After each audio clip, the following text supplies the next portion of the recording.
அனைவருக்கும் வணக்கம். தினம் ஒரு பாடம் ரிவிஷன் பேஸ்டாக பார்த்துட்ருக்கோம். அதுபடி இன்றைக்கி 10th லெசன் 9 பார்க்கலாம். இது வரைக்கும் லெசன் 5, 6, 7, 8 பார்த்துருக்கோம்.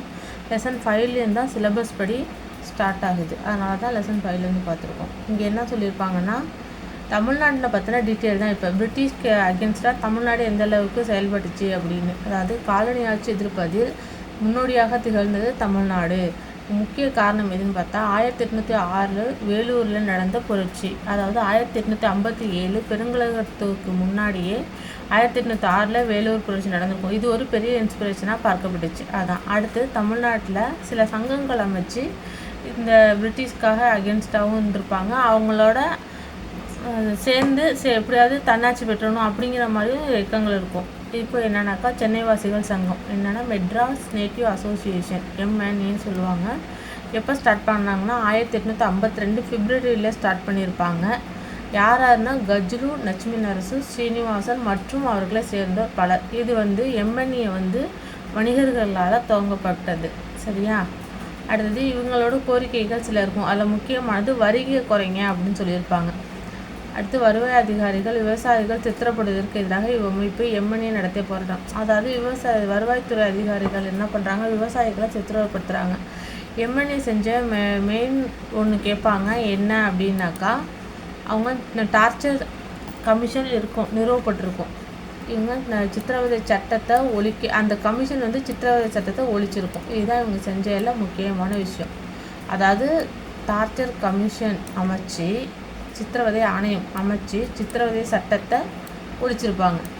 நல்லா புரிஞ்சுக்கோங்க. யார் அப்போ சித்திரவதை சட்டம் ஒழிக்கப்பட்டதுக்கு காரணமாக இருந்தவங்க யாருன்னா MNA தான். இப்போ தொடங்கப்பட்டது 1852 பிப்ரவரி. சொன்னோன்னா 1862 அது அமைப்பு செயலிழந்துடும். ஏன்னாக்கா அந்த கஜ்ரு லட்சுமிநரசர் உயிரிழந்துருவார். அதுக்கப்புறம் இது செயல்படாமல் போயிடும். அவ்வளோதான்.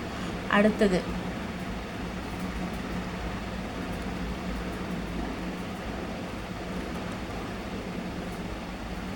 தேசியவாத பத்திரிகைகளும் த இந்து மற்றும் சுதேசமுத்தம் தொடங்கும். இங்கே என்ன அப்படின்னாக்கா, டி முத்துசாமி அப்படிங்கிறவர் திருவாரூர்காரர். அவர் சென்னை உயர்நீதிமன்றத்தின் முதல் இந்திய நீதிபதியாக 1877 நியமிக்கப்படுவார். யார்? டி முத்துசாமி. சென்னை உயர்நீதிமன்றத்தின் நீதிபதியாக 1877. அதை யாராலையும் ஏற்றுக்க முடியாது. யாராலையும்னாக்கா பிரிட்டிஷ்காரங்களால் ரொம்ப விமர்சிச்சிருப்பாங்க. என்னடா அது, ஒரு இந்தியன் நீதிபதியானதை யாராலும் ஏற்றுக்க முடியல அப்படிங்கிறது கடுப்பாகி அவங்களுக்கு சப்போர்ட் பண்ணி கருத்து தெரிவிக்கிறதுக்கு யாரும் இல்லை அப்படிங்கிறது கருத்தில் கொண்டு இந்தியரின் எண்ணங்களை வெளிப்படுத்த ஒரு செய்தி பத்திரிகை தேவை என்பது உணர்வாங்க. அப்போ தான் என்ன செய்வாங்கன்னா, ஜி சுப்பிரமணியம், KM வீரராகவாச்சாரி மற்றும் இவர்களின் நண்பர் 4 பேர் அப்படின்னு கொடுத்துருப்பாங்க. 1872 த ஹிந்து ஆரம்பிப்பாங்க. ஹிந்து ஆரம்பித்தது யாருன்னு கேட்பாங்க. G Subramanian plus M Veeraraghavachari. அவங்க ஃப்ரெண்ட்ஸ் 4 பேர்னு சொல்கிறாங்க. மெயினாக ஜி சுப்பிரமணியனும் M வீரராகவாச்சாரியும். எப்போ வருஷம் 1878 ஞாபகம் வச்சுக்கோங்க. அடுத்து ஜி சுப்பிரமணியம் என்ன பண்ணுவாங்கன்னா 1891 சுதேசமித்ரன் என்ற தமிழ் தேசிய பருவ இதழை ஸ்டார்ட் பண்ணுவார். அது 1899 4 இதழாக மாறி இருக்கும். பருவ இதழாக இருந்தது 1891, 4 இதழாக மாறினது 1899. கண்டிப்பாக கூற்று காரணம் அந்த மாதிரி கொடுத்தோ இல்லைன்னா விச் இஸ் கரெக்டாக இன்கரெக்டுங்கிறதுலையோ இது கேட்க வாய்ப்பு இருக்குது. ஒன்று வருஷத்தை மாற்றி வச்சு அந்த பருவ இதழுக்கும் 4 இதழுக்கும். அதனால் பருவங்கிறது 1891, 4ங்கிறது 1899. நல்லா ஞாபகம் வச்சுக்காங்க. இது இல்லாமல் Indian Patriot, South Indian Mail, Madras Standard, Deshabhimani, Vijaya, Suryodayam India போன்ற பத்திரிகைகள் தொடங்குவதற்கு இது ஊக்கமளிச்சிருக்கும். எது ஹிந்து ஆரம்பித்ததும் அப்புறம் சுதேசமித்ரன் ஆரம்பித்ததும். அடுத்து MMSக்கு வரும். அடுத்து MMS அப்படின்னாக்கா மெட்ராஸ் மகாஜன சபை, அதை தான் MMSன்னு சொல்லியிருப்பாங்க. இதில் என்ன சொல்லியிருக்காங்கன்னா, அங்கே 1852 மட்டும் கொடுத்துருப்பாங்க. இதில் 1884 மே 16 டேட் கொடுத்துருப்பாங்க. இது குரூப் 2 மெயின்ஸில் கேட்ட ப்ரீவியஸ் இயர் கொஷின்னு. நான் குரூப் 2 மெயின்ஸ் எழுதியிருந்தேன், அதனால் இது எனக்கு தெரியும். 1884 மே 16 டேட்டோடு கொடுத்தாங்கன்னா அதை கொஞ்சம் நல்லா பார்த்துக்காங்க. கண்டிப்பாக அதில் கேள்வி கேட்க அதிகவே வாய்ப்பு இருக்குது. அப்புறம் எம்எம்எஸ் அப்படிங்கிறது தொடங்குது இப்போ 1884 மே 16. யாருனாக்கா வீர ராகவாச்சாரி, பி அனந்தச்சார்லு, ரங்கையா மற்றும் சிலரால் தொடங்கப்பட்டிருக்கும். நம்ம இங்கே பார்க்க போகிறது என்னென்னா, முதல் தலைவர் யாருன்னு கேட்டால் ரங்கையா, செயலாளர் யாருன்னு பார்த்தாக்கா சார்லு, செயல் சாரு, சா அப்படின்னு ஞாபகம் வச்சுக்கோங்க. ஏன்னாக்கா தலைவரையும் செயலாளரையும் மாற்றி கொடுத்து கேட்பாங்க. நீங்கள் ஏதாவது ஒன்று ஞாபகம் வச்சுக்கோங்க. செயலாளர் யார்? சார்லு, அவ்வளோதான், முடிஞ்சிச்சு. அப்புறம் தலைவர் கேட்டாக்கா ஆட்டோமேட்டிக்காக ரங்கையான்னு தெரியும். இவங்க என்ன சொல்லுவாங்கன்னா, குடிமைப் பணிகளுக்கான தேர்வை இங்கிலாந்துலையும் இந்தியாவிலையும் நடத்தணும்னு சொல்லுவாங்க. வரியை குறைக்கணும்பாங்க. அதே விஷயத்தை தான் இவங்களும் சொல்லிப்பாங்க. லேட்டராக இது என்ன ஆகும்னா 1885 உருவாக்கப்பட்டுச்சுல்ல ஐஎன்சி, அதோட கோரிக்கையும் இதோட கோரிக்கையும் ஒன்று சேர்த்துருவாங்க. அவ்வளோதான். இது அதாவது என்ன சொல்லனாக்கா ஐஎன்சியோட எம்எம்எஸ் ஜாயிண்ட் ஆயிரும். அவ்வளோதான் விஷயம், வேறு ஒன்றும் இல்லை. அடுத்து மிதவாத கட்டம். மிதவாத கட்டம் அப்படின்னாக்கா அதை நம்ம பார்த்தோம்ல, சூரத் பிளவு 1907, அதில் பிரியும் இல்லையா. மிதவாத கட்டம், தேசியவாத கட்டம் ரெண்டாக நடந்திருக்கும். இங்கே மிதவாத கட்டம் பார்ப்போம். சென்னை மகாஜன சபை போன்ற மாகாண அமைப்புகள் அகில இந்திய அளவிலான அமைப்புகள் நிறுவனத்துக்கு வழிகோலியது. சென்னை மாகாண சபை நிறுவியிருக்காங்க இல்லையா, அது அகில இந்திய அளவில் நிறுவனத்திற்கு வழித்தோன்றதாக இருந்திருக்குன்னு சொல்கிறாங்க. அப்புறம் 1884 டிசம்பர் அடையாறு இடத்துல பிரம்ம ஞான சபையின் கூடியது. பிரம்ம ஞான சபை நம்ம எங்கே பார்த்தோம்? ஹெச்எஸ் பிளவாட்ஸ்கி அவங்க தான் ஸ்டார்ட் பண்ணியிருப்பாங்கன்னு பார்த்தோம் இல்லையா. 1875 நவம்பரில் ஸ்டார்ட் பண்ணியிருப்பாங்க. ஹென்ரி ஸ்டீல் ஆல்காட், அதான் H S Olcott, Helena Blavatsky, Blavatsky எங்கன்னாக்கா நியூயார்க்கில் ஸ்டார்ட் பண்ணியிருப்பாங்க. ஏன்னா பிரம்ம ஞான சபை 1875 பார்த்தோம்ல, அதான். அது எப்போன்னா 1884 டிசம்பரில் அடையாறில் கூடுறாங்க. அதான் இங்கே சொல்ல வந்திருக்காங்க, வேறு ஒன்றும் இல்லை. அப்புறம் தாதாபாய் நவ்ரோஜி, கேடி திலாங், சுரேந்திரநாத் பானர்ஜி மற்றும் சில தலைவர்களுடன் சென்னையில் ஜிஎஸ் ரங்கையா, அனந்தச்சார்லு அவங்களும் இதில் கலந்துக்கிட்டாங்கன்னு சொல்லியிருக்காங்க, வேறு ஒன்றும் இல்லை. அதாவது 1875 பிரம்மஞான சபை அமைக்கப்பட்டிருக்கும். அது 1884 டிசம்பரில் அடையாறில் ஒரு சபை, பிரம்மஞான சபை கூடியிருக்கு. அவ்வளோதான் விஷயம், அவ்வளோதான். அதில் இவங்க இந்த தலைவர்கள்லாம் கலந்துக்கிட்டாங்கன்னு சொல்லியிருக்காங்க, வேறு ஒன்றும் இல்லை. அடுத்து ஒரு பாக்ஸ் இருக்கும். அந்த பாக்ஸில் இருக்க கொஷினை பார்த்துக்கோங்க, இன்ஃபர்மேஷனை பார்த்துக்கோங்க. அதை கண்டிப்பாக கொஷினாக கேட்பாங்க அதிகபட்சம். என்னென்னா, தமிழ்நாட்டின் முக்கிய தொடக்க கால மிதவாத தேசியவாதிகள், அதாவது தீவிர தேசியவாதிகள், மிதவாதிகள். அதில் மிதவாத தேசியவாதிகள் தமிழ்நாட்டில் யாருன்னு கொடுத்துருப்பாங்க இந்த பாக்ஸில், வேறு ஒன்றும் இல்லை. சென்னையை சேர்ந்த புகழ்பெற்ற தமிழ்நாட்டு மிதவாத தலைவர்கள் விஎஸ் சீனிவாசனார், பிஎஸ் சிவசாமி, கிருஷ்ணசாமி, வெங்கட்ரமணார், ஜிஏ நடேசன், டிஎம் மாதவராவ் மற்றும் சுப்பிரமணியனார், எஸ் சுப்பிரமணியனார். இதுவும் சரி, ஆட் ஒன் கொஷினில் கேட்க வாய்ப்பு இருக்குது. ஏன்னாக்கா தமிழ்நாட்டு இவங்க பேரில் மிதவாதிகள், தீவிர தேசியவாதிகள் மாற்றி கேட்க வாய்ப்பு இருக்குது. அதனால் ஒன்ஸ் இதை கொஞ்சம் நல்லா பார்த்துக்கோங்க. அடுத்து இந்திய தேசிய காங்கிரஸின் முதல் கூட்டம், ஐஎன்சி இருக்குது இல்லையா, முதற் கூட்டம் எங்கே நடந்திருக்கும்? 1885 பம்பாயில் நடந்திருக்கும். அதில் மொத்தம் 72 பிரதிநிதிகள் கலந்துருப்பாங்க. அதில் 22 பிரதிநிதிகள் தமிழ்நாட்டை சேர்ந்தவங்க இருப்பாங்க. இந்த கொஷின் மெயின்ஸில் கேட்டிருந்தாங்க.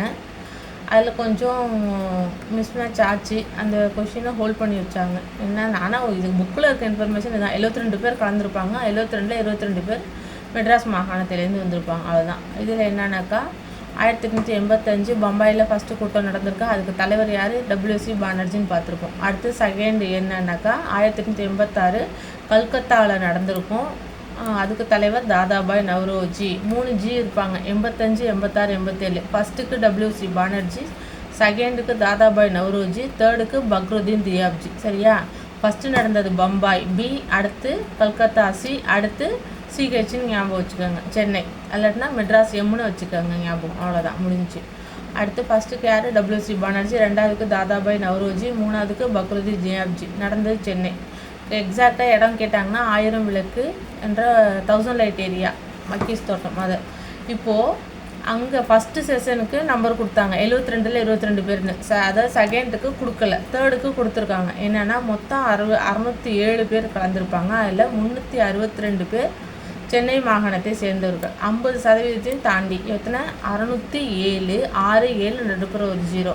50%ங்கிறது அதில் பாதி 350க்கு வரணுமா. இங்கே 362 பேர் கலந்துருப்பாங்க. 3 6 2 ஞாபகம் வச்சுக்கோங்க. 3 2 6ன்னு ஞாபகம் வச்சுக்காலும் சரி. 3 6 2 362 பேர் கலந்துருப்பாங்க. நல்லா ஞாபகம் வச்சுக்கோங்க. அடுத்து பாக்ஸ் இன்ஃபர்மேஷன். தமிழ்நாடு அன்றைய சென்னை அப்படிங்கிறது என்னன்னா, ஆந்திர பிரதேசத்தின் ஒரு பெரும் பகுதியையும், அப்புறம் கர்நாடகா பெரும் பகுதியும், கேரளாவின் மலபார் பகுதியும், ஒடிசாவின் கஞ்சாம் பகுதியும் சேர்ந்ததாக தான் இருந்தது மெட்ராஸ் மாகாணம் அப்படிங்கிறது. இப்போ இருக்கிற மாதிரி தமிழ்நாட்டோட தலைநகர் சென்னை மாதிரி கிடையாது. மெட்ராஸ் மாகாணம்ங்கிறது ஒரு பெரிய ஏரியாவாக இருந்திருக்கு. அது பார்த்துக்கோங்க. இதுலேருந்து கேட்பாங்க. ஆந்திரா, கர்நாடகா, கேரளா, ஒடிசா இதுலேருந்து சேர்ந்தது தான் மெட்ராஸ் மாகாணம். அடுத்து சுதேசி இயக்கம். பங்கு பிரிவினை 1905 அக்டோபர் 16 நடந்திருக்குமா. அதுக்கு அடுத்து சுதேசி இயக்கம் தோன்றுமா. எப்போ ஸ்டார்ட் ஆகும்? 1905 ஆகஸ்ட் 7. அந்த ஆகஸ்ட் 7 தான் என்னது தேசிய நெசவாளர் தினமாக அறிவிச்சிருப்பாங்க. ஏன்னாக்கா அன்னைக்கு தான் சுதேசி இயக்கம், சுதேசிங்கிற சொந்த நாட்டு பொருள் இல்லையா, அந்த ஆகஸ்ட் 7 தான் தேசிய நெசவாளர் தினம். கண்டிப்பாக இது ப்ரீவியஸ் கொஷின் கேட்டிருக்காங்க. அதனால் இதில் நான் ஆட் பண்ணி வச்சுருக்கேன். சுதேசி அதாவது வங்க பிரிவினை நடந்தது அக்டோபர் 16. சுதேசி இயக்கம் ஸ்டார்ட் பண்ணது ஆகஸ்ட் 7. அதாவது வங்க பிரிவினை நடக்க போகுதுன்னு அவங்களுக்கு முன்னாடியே தெரிஞ்சிடும்.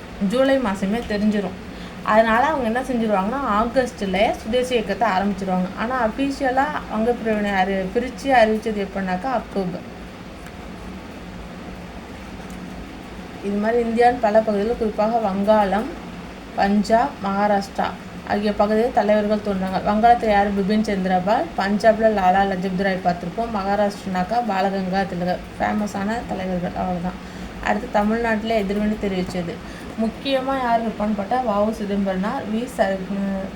சர்க்கரையார், சுப்பிரமணிய பாரதி, சுரேந்திரநாத் ஆரியா. இப்போ அவர் தான் அடுத்து சென்னையில் ஜார்ஜ்கோட்டையில் கொடியேற்றுவார். அங்கே நேரு ஏற்றிருப்பார். அடுத்து ஆரியா ஏற்றுவார். அது மாதிரி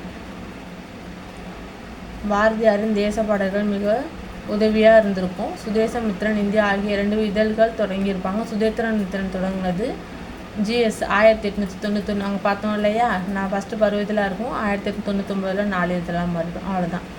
இங்கே என்னென்னா தீவிர தேசிய தலைவரான பிபின் சந்திரபால் சென்னையில் சுற்றுப்பயணம் வந்திருப்பார். அப்போ என்னென்னா சுதேசி இயக்கத்தின் மாணவர்கள் இவங்களும் பெரிய எண்ணிக்கையில் கலந்துருப்பாங்க. அவ்வளோதான். வேறு அடுத்து சுதேசி இயக்கத்துக்கு ரொம்பவே சப்போர்ட் பண்ணது யாருன்னு கேட்டாக்கா நம்ம வ.உ.சி தான். சுதேசி நீராவி கப்பல், நம்ம நீராவி கப்பலை விட்டது தான் ஆங்கிலேயர்கள் ரொம்பவே பயந்துருப்பாங்க. இந்த அளவுக்கு இருக்காங்களே அப்படின்னு. அதாவது எப்போனாக்கா தூத்துக்குடி டு கொழும்புக்கு விட்டுருப்பாங்க. இதில் என்னென்ன 2 கப்பல் கேட்பாங்க, காலியா, லாவோ. அதில் ப்ரீவியஸ் கொஷின் இது. அந்த ஷேரோட அளவு கேட்டாங்க 10 லட்சம் பங்கு. இது ப்ரீவியஸ் கொஷின். அடுத்து திருநெல்வேலி எழுச்சி. திருநெல்வேலி தான் தூத்துக்குடியும் நூற்பாலை தொழிலாளர்கள் அணிதிரட்டுவதில் வ.உ.சியும் சுப்பிரமணிய சிவாவும் சேர்ந்து அவங்களுக்கு ஹெல்ப் பண்ணியிருப்பாங்க. எங்கே? திருநெல்வேலி தூத்துக்குடி சைடில். யாருக்காக? நூற்பாலை தொழிலாளர்களுக்காக. 1908 ஐரோப்பியருக்கு சொந்தமான கோரல் நூற்பாலையில் நடைபெற்ற நிறுத்தத்திற்கு தலைமையேற்றிருப்பாங்க. இந்நிகழ்வு நடைபெற்றது அதே சமயத்தில் தான் பிபின் சந்திரபால் விடுதலை செய்யப்படுவார். அவர் விடுதலை செஞ்சிட்டாருங்கிறத கொண்டாடுறதுக்காக வ.உ.சியும் சிவாவும் செலிப்ரேட் பண்ண ஒரு ஈவெண்ட்டை ஸ்டார்ட் பண்ணுவாங்க. அப்போ அவங்க கைது செய்யப்பட்டுருவாங்க. அதனால் அவங்க கைது செய்யப்பட்டு தண்டனைக்கு விதிக்கப்படுவாங்க. இல்லை வ.உ.சி இரட்டை ஆயுள் தண்டனை கொடுப்பாங்க. இதை கண்டிப்பாக கேட்பாங்க. வ.உ.சிக்கு எப்படி தண்டனை கொடுக்கப்பட்டுனா இரட்டை ஆயுள் தண்டனை கொடுப்பது. யார் 2 பேர் இருந்தாங்க அப்படின்னா வ.உ.சி, சுப்பிரமணிய சிவா. 1908 என்னது? கோரல் மில் நூற்பாலை போராட்டம். நம்ம ஆல்ரெடி 1908 என்ன பார்த்துருப்போம்? சோட்டா நாக்பூர் சட்டம். அந்த 1908 பார்த்துருப்போம் இல்லையா, அந்த பழங்குடியினர் கிளர்ச்சியில் பழங்குடியினர் இடத்துல பழங்குடியினர் அல்லாதவர் வரக்கூடாதுன்னு சொல்லிட்டு ஒரு சட்டம் ஏற்படுத்தியிருப்பாங்க இல்லையா 1908. அது ஞாபகத்துக்காக இங்கே வச்சுருக்கேன், வேறு ஒன்றும் இல்லை. அதே மாதிரி கோரல் மில் கொஞ்சம் இன்டர் ரிலேட் பண்ணி படிச்சுக்கிட்டிங்கனாக்கா ஈஸியாக இருக்கும். கோரல் மில் நூற்பாலை எப்படின்னாக்கா 1908. 1908 இன்னொரு ஈவெண்ட் நடந்திருக்கு. ஏகப்பட்ட நடந்திருக்கும். நம்மளுக்கு கொடுத்துருக்க புக்கு இன்ஃபர்மேஷனை வச்சு நான் சொல்கிறேன். அவ்வளோதான். அடுத்து அங்கே 2 பேரும் தண்டனை வச்சுருப்பாங்களா, கலகம் வெடிக்கும். 4 நபர்கள் கொல்லப்படுவாங்க. இதனால் பாரதியார் அந்த நேரத்தில் எங்கே தப்பிச்சு போயிடுவார்னா பாண்டிச்சேரிக்கு தப்பிச்சு போவார். ஏன்னா பாண்டிச்சேரி பிரிட்டிஷ்காரங்களோட இடம். அதனால் அவங்கள்ட்ட ஆதரவு கேட்குற மாதிரி அங்கே பெறுவார். இதே அவருக்கு செஞ்ச அதே விஷயத்தை தான் அரவிந்த் கோஷ், வி சுப்பிரமணியர்லாம் ஃபாலோ பண்ணியிருப்பாங்க. அதாவது அவங்கள்ட்ட தப்பிக்க எஸ்கேப் ஆகுது, வேறு ஒன்றும் இல்லை. அடுத்து தமிழ்நாட்டில் புரட்சிகர தேசியவாதிகளின் செயல்பாடு. ஃபஸ்ட்டு நம்ம மிதவாதிகள்னு அந்த பாக்ஸில் இருந்து பார்த்தோம். இங்கே புரட்சிகர தேசியவாதிகள்னு கொடுத்துட்டாங்க. அப்போ அவங்கள பற்றின இன்ஃபர்மேஷன் இங்கே இருக்கும். என்ன அப்படின்னா, புரட்சிகர தேசியவாதிகளுக்கு பாண்டிச்சேரி புகலிடமாக விளங்கியது. இப்போ ஏன் அப்படின்னா, பாண்டிச்சேரி பிரிட்டிஷ் கண்ட்ரோலில் இருந்திருக்கும். அதனால் அந்த இடத்த அவங்க யூஸ் பண்ணியிருப்பாங்க. அதுதான், வேற ஒன்று. தமிழ்நாட்டை சேர்ந்த இரு புரட்சி தேசியவாதிகள் பலருக்கு புரட்சி நடவடிக்கைகள் கொடுத்து அறிமுகம் பயிற்சியும் லண்டனில் இருந்த இந்தியா ஹவுஸ் என்ற இடத்திலும் பாரிஸிலும் வழங்கப்பெற்றது. அதாவது ட்ரைனிங் கொடுக்குறாங்க அவங்களுக்கு. எங்கன்னு கேட்டால் லண்டனில் இந்தியா ஹவுஸுன்ற இடத்துலையும் பாரிஸ்லேயும் கொடுத்தாங்க. அதில் முக்கியமானவர் யாருன்னு கேட்டால் எம்பிடி ஆச்சாரியா, சுப்பிரமணியனார், TSS ராஜன், அவங்கெல்லாம் அதில் முக்கியமாக இருந்திருப்பாங்க. அவ்வளோதான். அவர்கள் புரட்சிகர நூல்களை பாண்டிச்சேரியின் வழியாக சென்னையில் விநியோகம் செஞ்சுருப்பாங்க. அங்கே பாண்டிச்சேரியில் உட்காந்து புக் எழுதி அதை அப்படியே சென்னையில் பப்ளிஷ் பண்ணுறது, வேறு ஒன்றும் இல்லை. இந்த புரட்சிகரவாதிகளுக்கான செய்தித்தாள் என்னன்னு பார்த்தா இந்தியா, விஜயா, சூரியோதயம், இதிலெல்லாம் பாரதியார் வேலை பார்த்துருப்பார் ஆல்ரெடி. அடுத்தது ஆஷ் கொலை. இங்கே இன்ஃபர்மேஷன் கொஞ்சம் கொஞ்சமாக கொடுத்துருப்பாங்க, கண்டினியூஷனாக இருக்காது. தமிழ்நாட்டில் என்னென்ன பண்ணாங்க அப்படிங்கிறது தான். அதனால் அதை மட்டும் பார்த்துக்காங்க. ஏன் ஆஷ் கொலை கொடுத்துருக்காங்கன்னா, தமிழ்நாடு திருநெல்வேலி மணியாச்சி ரயில் நிலையத்தில் கொண்டிருப்பார். அதனால் இந்த இன்ஃபர்மேஷன் இங்கே இருக்குது, வேறு ஒன்றும் இல்லை. 1904 நீலகண்ட பிரம்மச்சாரியும் பாரத மத சங்கம் ரகசிய அமைப்பு உருவாக்கியிருப்பார். அது பார்த்துக்கோங்க. 1904 பாரத மத சங்கம் ரகசிய அமைப்பு உருவாக்குனது நீலகண்ட பிரம்மச்சாரி. அவர் தான் யாருக்கு ட்ரைனிங் கொடுக்குறாரு? அந்த ஆஷ்க்கு ட்ரைனிங் கொடுக்குறாரு. அந்த யார்? வாஞ்சிநாதனுக்கு ட்ரைனிங் கொடுத்தவர். ஆஷ்குங்கிறவர் அந்த கவர்னர் ராபர்ட், மாவட்ட ஆட்சியரான ஆஷ், அவரை கொல்றதுக்கு ட்ரைனிங் கொடுத்தது நீலகண்ட பிரம்மச்சாரி. யாருக்கு? வாஞ்சிநாதனுக்கு கொடுத்துருப்பாரு. அவர் ஆரம்பித்த சங்கம் என்னன்னு கேட்பாங்க. பாரத மத சங்கம் யாரால் தொடங்கப்பட்டது? நீலகண்ட பிரம்மச்சாரி. வருஷம் 1904. என்ன அப்படின்னாக்கா, 1911 ஜூன் 17 திருநெல்வேலி, தமிழ்நாடு தானே, அதனால தான் இந்த இன்ஃபர்மேஷன் இங்கே இருக்குது. மாவட்ட ஆட்சியர் ராபர்ட் WDE ஆஷ் என்பவரை மணியாச்சிங்கிறது ரயில்வே ஸ்டேஷனோட பேர், சரியா? அங்கே சுட்டு கொண்டுட்டு தன்னைத்தானே சுட்டு கொண்டு எப்படியும் தப்பிக்க முடியாது. ஒன்று இவனுங்க அரசு கைது பண்ணிடுவானுங்க, கைது பண்ணாலும் பொதுமக்கள் நிலையில் தூக்கில் போடுவானுங்க, இல்லாட்டினாக்கா அவனுங்களும் சுட்டு தான் கொல்ல போகிறானுங்க. அதனால் தண்ணியை சுட்டு விட்டு செத்து போயிடுவார். இல்லை, ரெண்டே இன்ஃபர்மேஷன் பார்த்துக்கோங்க. ஆஷ் கொலை எப்போ? 1911 ஜூலை 17. இது கண்டிப்பாக கேட்பாங்க, டேட்டோடு இருக்குது இல்லையா? அதனால் கண்டிப்பாக கேட்பாங்க. சுட்டு கொன்னது வாஞ்சிநாதன். அவருக்கு ட்ரைனிங் கொடுத்தது நீலகண்ட பிரம்மச்சாரி. அவர் அமைச்சிருந்த சங்கம் பாரத மத சங்கம் 1904. அவ்வளோதான் இன்ஃபர்மேஷன். போகலாம் அடுத்து. அன்னி பெசன்ட் அம்மையார் தன்னாட்சி. ஆல்ரெடி நம்ம அன்னி பெசன்ட் அம்மையார் தன்னாட்சிக்கும் அதான் பார்த்துருப்போம், ஹோம் ரூல் மூமெண்ட்டு. இவங்க தானே பிரம்மஞான சபை தொடங்கியிருப்பாங்க. லேட்டராக அதுக்கு அவங்க அன்னி பெசன்ட் தலைவராக இருப்பாங்க இல்லையா? அவங்க அயர்லாந்து அம்மையார்னு. அதுதான். இண்டோ மார்லி சீர்திருத்தம் பொறுப்பாட்சி வழங்கலை. என்ன அந்த டொமினியன் அந்தஸ்து வழங்கலை. அப்புறம் பிரம்மஞான சபை தலைவர் அயர்லாந்து பெண்மணி அன்னி பெசன்ட் வராங்க. தன்னாட்சி இயக்கம் ஸ்டார்ட் பண்ணி அயர்லாந்தில் தன்னாட்சி கொடுத்தது போலவே இந்தியாவுக்கும் கொடுக்கணும் அப்படின்னு அவங்க சொல்லுவாங்க. இவங்க அன்னி பெசன்ட் கூட துணை நிற்கிறதான GS Arundale, PP Wadia, Ramasamy ஆகியோர் துணை நின்றுருப்பாங்க. இந்த பேர் 3 பேரை கொடுத்து என்கரெக்டு கரெக்டில் கேட்க வாய்ப்பு இருக்குது. அதனால் நல்லா பார்த்துக்கோங்க. GS அருண்டேல், அருண், வாடியா, ராமசாமி, இவங்க 3 பேரும் துணை நின்றுருப்பாங்க. அவ்வளோதான். அருண், வாடியா, ராமசாமி. யாருக்கு? அன்னி பெசன்ட்டுக்கு. அன்னி பெசன்ட் ஆல்ரெடி அது ஃபஸ்ட் லெசனில் நம்ம பார்த்துட்டோம். நியூ இந்தியா ஸ்டார்ட் பண்ணியிருப்பாங்க 1914 ஜூனில்.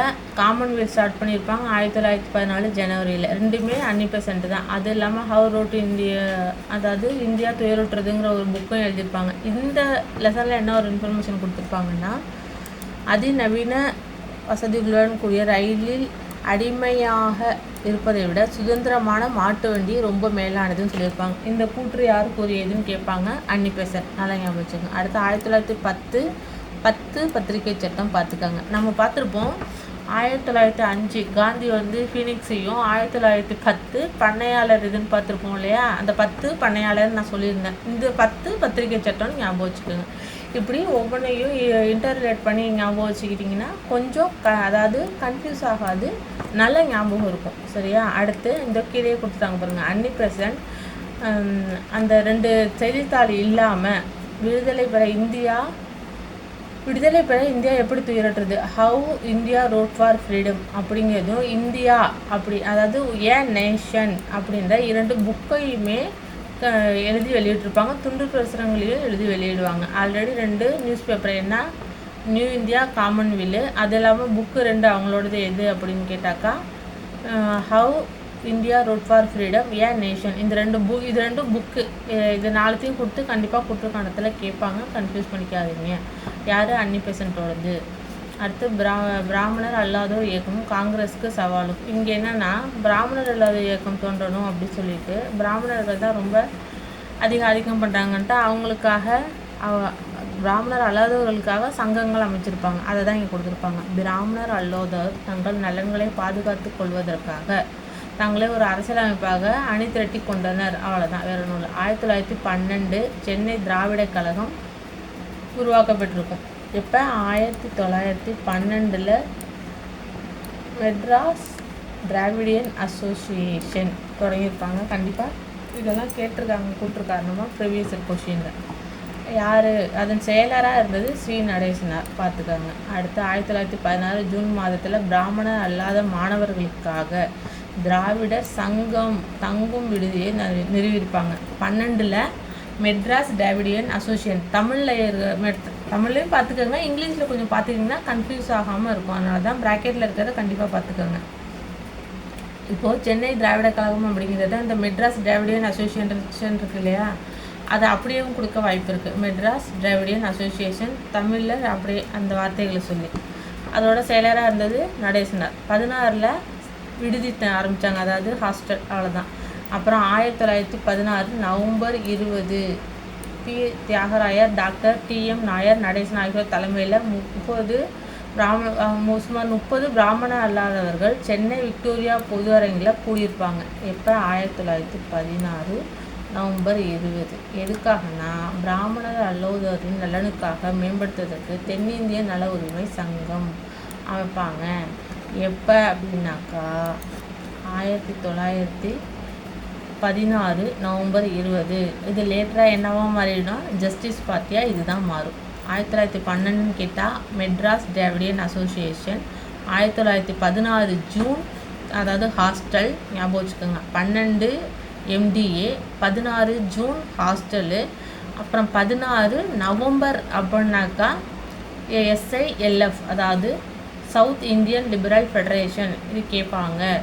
இந்த இயரையோ இல்லை மாதத்தையோ மாற்றிட்டு கூட கேட்க வாய்ப்பு இருக்குது. இது எல்லாமே எதுக்காக அப்படின்னாக்கா பிராமணர் அல்லாதோர் நலனுக்காக செய்யப்பட்ட விஷயங்கள் இதெல்லாம். அவ்வளோதான். அடுத்து நீதி கட்சி. இந்த SILFங்கிறது தான் லேட்டராக என்னவாக மாறும்? நீதி கட்சியாக மாறும். பாருங்கள், 1920 நடத்தப்பட்ட தேர்தல்களில் காங்கிரஸ் புறக்கணிச்சிருக்கும் இல்லையா, அதை நீதி கட்சி பயன்படுத்திக்கும். அப்போ நீதி கட்சி தேர்தலில் நிற்கும். அப்போ 98 இடத்துல 63 இடத்துல நீதி கட்சி ஜெயிச்சிரும். இது ஈஸி தான். 98 மேலே 63. இது எப்படி 98 திருப்பி போட்ட மாதிரி இருக்கும், ஞாபகம் வச்சுக்கோங்க. அவ்வளோதான். 98 இடத்துல 63 இடத்துல வச்சுக்கோங்க. ஃபஸ்ட்டு நீதி கட்சியில் யார் இருக்காங்கன்னா சுப்புராயலு. அடுத்து 23 பனகரசு வருவார். திருப்பி 26 சுப்புராயன் வருவாங்க, பின்னாடி வருவாங்க, பார்ப்போம். அடுத்தது அரசின் அடக்குமுறை ரவுலட் சட்டம். அப்படின்னா ஆங்கில அரசு 1919 மாண்டேக் சேம்ஸ்போர்ட் சீர்திருத்தம் கொண்டு வந்திருக்கும். அடுத்து ரவுலட் சட்டம் கொண்டு வரும். அந்த ரவுலட் சட்டத்தை தான் கருப்பு சட்டம்னு சொல்லியிருப்பாங்க. அதுக்கு என்ன எப்போனா 1919 ஏப்ரல் 6. சொன்னது யாருனாக்கா காந்தி. கருப்பு சட்டம்னு என்னென்னா விசாரணை இல்லாமையே எல்லாரையும் கைது பண்ணலாம் அப்படின்னு சொல்லியிருப்பாங்க. அதனால் இந்த சட்டத்தை கருப்பு சட்டம்னு அழைச்சிருப்பாங்க. பயங்கரவாதிகள் யார் வேணாலும் சிறையில் அடைக்கலாம். இந்தியர்கள் இதை பார்த்து பயப்படுவாங்க. இதுக்கு தான் கருப்பு சட்டம்னு சொல்லியிருப்பாங்க, வேற ஒன்றும் இல்லை. அடுத்து ரவுலட் சத்தியாகிரகம். எப்போ அப்படின்னா மார்ச் 19 மார்ச் 18 மெரினாவில் காந்தி பேசியிருப்பாங்க. ரவுலட் ஆக்ட் வந்தது 1919 ஏப்ரல் 6 கருப்பு சட்டம். அதுக்கு முன்னாடியே இங்கே வரப்போகுதுன்னு அவங்களுக்கு தெரியும். அதனால் என்ன செஞ்சுருவாங்கனாக்கா இதை எதிர்த்து அவங்க மெரினாவில் உரையாற்றிருப்பார். யார்? காந்தி. இந்த 1919 ஏப்ரல் 6 கருப்பு சட்டத்தை எதிர்க்கும் நோக்கில் கடையெடுப்பெல்லாம் எல்லாம் நடந்திருக்கும். அவ்வளோதான். இங்கே எந்த பெரிய விஷயமா யாரை பார்த்துருப்பாங்க, சத்தியமூர்த்தி இருப்பார் தமிழ்நாட்டில் சப்போர்ட். அடுத்தது ஜார்ஜ் ஜோசப் பற்றி ஒரு பாக்ஸ் இன்ஃபர்மேஷன் என்ன அப்படின்னாக்கா, இவர் வந்து ஒரு வழக்கறிஞர், சொற்பொழிவாளர் பார்த்துக்கோங்க. இவரோட இடம் வந்து மதுரை. ஆக்சுவலாக இவர் வந்து கேரளா மாநிலம் ஆலப்புழாவில் பிறந்திருப்பார். இங்கே கேரளா ஆலப்புழாவில், ஆனாலும் மதுரையில் வச்சிருப்பார். இவர் மக்கள் எல்லாரும் ரோசாப்புதுரைன்னு அன்போடு அழைச்சிருப்பாங்க. ரோசாப்புதுரை என்று அழைக்கப்பட்டவர் யாருன்னு கேட்பாங்க, ஜார்ஜ் ஜோசப். ஃபஸ்ட்டு அவர் பிறந்தது கேரளா ஆலப்புழா, ஆனால் வசித்தது தமிழ்நாட்டில் மதுரை. அவ்வளோதான். இங்கே இதை பார்த்துட்டு இருந்தோமா, சட்டசபையெல்லாம் நிறுவப்படும். அடுத்த ராஜாஜி, கஸ்தூரிரங்கன், சத்தியமூர்த்தி, ஜார்ஜ் ஜோசப் இவங்கெல்லாம் இந்த கூட்டத்தில் உரையாற்றுவாங்க. எங்கள் மெரினாவில் காந்தி நடத்துனாங்களா, அந்த கூட்டத்தில் அது காந்தியோட நின்று ஹெல்ப் பண்ணியிருப்பாங்க. அவ்வளோதான். இப்போ வந்து காந்தியோட அந்த நோ சேஞ்சஸ் ப்ரோ சேஞ்சஸ் பார்த்துருப்போனா, அதில் காந்தியோட நின்றவங்க யாருன்னா ராஜாஜி, கஸ்தூரிரங்கர், சத்தியமூர்த்தி, ஜார்ஜ் ஜோசப். இங்கே தமிழ்நாட்டுக்காரவங்க இவங்கெல்லாம். அடுத்து திருவிக்கா, பிபி வாடியா அந்த ஹெல்ப் பண்ணாங்களே அன்னிபிசென்ட்டுக்கு, அவங்க தான் இவங்க. அடுத்து வவுச்சி, அவங்களும் சேர்ந்து உரையாற்றிருப்பாங்க. அவ்வளோதான், வேறு ஒன்றும் இல்லை. அடுத்தது கிலாபத் இயக்கம் எப்போ ஸ்டார்ட் பண்ணியிருப்பாங்க, அலி பிரதர்ஸ் ஸ்டார்ட் பண்ணுவாங்க. முகமது அலி, சௌகத் அலி இல்லையா. எப்போ 1919 நவம்பர். அப்போ டெல்லியில் நடந்ததுக்கு காந்தி தலைமை ஏற்றிருப்பார். 1920 ஜூன் மாதம் ஐஎன்சி செஷன் நடந்திருக்கும், ஸ்பெஷல் செஷன். அதில் வந்து அக்செப்ட் பண்ணியிருப்பாங்க, பர்மிஷன் கொடுத்துருப்பாங்க, ஓகே ஸ்டார்ட் பண்ணலான்னு. எப்போ ஸ்டார்ட் பண்ணுவாங்க கிலாபத் இயக்கம், 1920 ஜூன். அடுத்து அதை ஸ்டார்ட் பண்ணி தான் நான் கோஆப்ரேஷன் மூமெண்ட்லாம் ஸ்டார்ட் ஆகிருக்கும். கோஆப்ரேஷன் மூமெண்ட் ஸ்டார்ட் ஆனது எப்படின்னா 1920 ஆகஸ்ட் 1, 1920 ஸ்பெஷல் செஷனில் பர்மிஷன் கொடுத்துருப்பாங்க. 20 டிசம்பரில் நாக்பூர் ரெசல்யூஷன் பாஸ் பண்ணியிருப்பாங்க. அது ஆல்ரெடி அந்த பழைய லெசனில் பார்த்துட்டோம். இப்போ இங்கே இருக்கிற கிலாபத் இன்ஃபர்மேஷனை பார்ப்போம். தமிழ்நாடு பற்றி என்னென்னா, துருக்கி கலிபா அதெல்லாம் உங்களுக்கு தெரியும். துருக்கி கலிபா வந்து உலகப்பொருளில் தோற்றுருவார். அவர் கலிபா பதவியிலேருந்து கட்டப்படுவார். அதை காரணமாக வச்சு தான் கிலாபத் மூமெண்ட் தொடங்குவாங்க. தொடங்குனது யாருனாக்கா அலி பிரதர்ஸு. அதுக்கு தலைமை தாங்க காந்தியை கூப்பிட்ருப்பாங்க. அவ்வளோதான். இங்கே என்ன கொடுத்துருக்காங்கன்னா, 1920 ஏப்ரல் 17 மௌலானா சௌகத் அலி தலைமையேற்ற ஒரு பொதுக்கூட்டம் கிலாபத் நாள் கடைபிடிக்கப்படும் எங்கள் தமிழ்நாட்டில். அதுதான் வாணியம்பாடி கிலாபத் எழுச்சி நடவடிக்கைகளின் மையமாக திகழ்ந்தது. இங்கே தமிழ்நாட்டில் நடந்ததை இது யார், சௌகத் அலி. 2 அலி பிரதர்ஸா, ஒன்று முகமது அலி, இன்னொன்று சௌகத் அலி. தமிழ்நாட்டில் தலைமையேற்று நடத்த பொதுக்கூட்டத்துக்கு தலைமையேற்றவர் யாருன்னா சௌகத் அலி. எப்போ 1920 ஏப்ரல் 17 ஈரோட்டில் நடந்திருக்கும். அப்போது கண்டிப்பாக கேட்பாங்க, கிலாபத் எழுச்சி நடவடிக்கையின் மையமாக திகழ்ந்தது எதுன்னு கேட்பாங்க, வாணியம்பாடி. ஞாபகம் வச்சுக்கோங்க. கிலாபத் இயக்கம் ஸ்டார்ட் பண்ணது எப்போ, சென்ட்ரல் அங்கே 1919 நவம்பர். சரியா. இங்கே சென்னையில் தமிழ்நாட்டில் மாநாடு நடந்தது எப்போ, 1920 ஏப்ரல் 17. தலைமை யார் தலைமையில் அப்படின்னாக்கா சௌகத் அலி தலைமையில். இது மையமாக திகழ்ந்தது எதுன்னு கேட்டால் வாணியம்பாடி. அவ்வளோதான். ஒத்துழையாமை இயக்கம்னா அவங்களுக்கு நான் கோஆப்ரேஷன். அவ்வளோதானே. இங்கே ராஜாஜி, ஈவேராவும் இதில் பங்கு பெற்றிருப்பார். முஸ்லீம் லீக்கின் சென்னை கிளையை நிறுவியவர் யாகூப் ஹசன் என்பாருடன் ராஜாஜி நெருக்கமாக செயல்பட்டார். இந்த கேள்வி புக் பேக்காக இருக்கும். முஸ்லீம் லீக்கின் சென்னை கிளையை நிறுவியவர் யாருன்னு கேட்பாங்க, யாகூப் ஹசன். இவர் ராஜாஜியும் ஃப்ரெண்டு. அவ்வளோதான், வேறு ஒன்றும் இதில் விஷயம். அதாவது ஒத்துழையாமை இயக்கம்னா நிறையா இன்ஃபர்மேஷன் இருக்குது. இங்கே யாகூப் ஹசன் சென்னையில் இருப்பார். அதுக்காக இந்த ஒரு இன்ஃபர்மேஷன் கொடுத்துருப்பாங்க. ராஜாஜி, ஈவேரா அவங்களும் இதில் ஒத்துழையாமை இயக்கத்தில் கலந்துருப்பாங்கன்னு சொல்லியிருப்பாங்க. அவ்வளோதான், வேறு ஒன்றும். அடுத்தது வரிகொடா இயக்கம், கள்ளுக்கடை இயக்கம். இந்த தஞ்சாவூரில் ஒரு இடத்துல வரி கொடுத்துருக்க மாட்டாங்க. கள்ளுக்கடை போராட்டத்துக்கு ஈவேரா தலைமையேற்று நடத்தியிருப்பார். 1921 நவம்பரில் சட்ட மறுப்பு இயக்கம் தொடங்குவதென முடிவு செய்யப்பட்டிருக்கும் எங்கே தமிழ்நாட்டில், 1921 நவம்பர். அடுத்து ராஜாஜி, சுப்பிரமணிய சாஸ்திரி, ஈவேராலாம் கைது செய்யப்படுவாங்க. இது இந்த கூட்டத்தை கூட்டக்கூடாதுங்கிறதுக்காக. 1922 ஜனவரி 13 வேல் செல்வரசன் பிடிக்கப்பட்டது. நம்ம ஃபஸ்ட்டு பார்த்தது கோபேக் சைமன். அது எப்போது 1927 பார்த்துருக்கோம். லாலா லஜபதி ராய் அடிச்சிருவாங்க, அதில் அவர் இறந்துருவார். இங்கே வந்து கோபேக் வேல்ஸ் இலவசம் வரகையை புறக்கணிச்சது எப்போன்னு கேட்பாங்க. 1922 ஜனவரி 13 ஞாபகம் வச்சுக்கோங்க. இந்த 1922 தான் சௌரி சௌராவும் நடந்திருக்கும். எப்போ? பிப்ரவரியில். அந்த சௌரி சௌரா நடந்ததுனால என்ன ஆயிடும்? ஒத்துழையாமை இயக்கத்தை காந்தி திரும்ப பெற்றுடுவார். அதனால தான் என்னாகும்? நோ சேஞ்சஸ் ப்ரோ சேஞ்சஸ்னு ரெண்டாக பிரிவாங்க. அப்போ தான் அந்த சுயராஜ்ய கட்சியை சிஆர் தாஸ் தொடங்குவாங்க. சரியா? அப்படியே கொஞ்சம் கொஞ்சம் இன்டர் ரிலேட் பண்ணிக்கங்க. இப்போ சுயராஜ்யம் வந்துச்சு பாருங்கள்.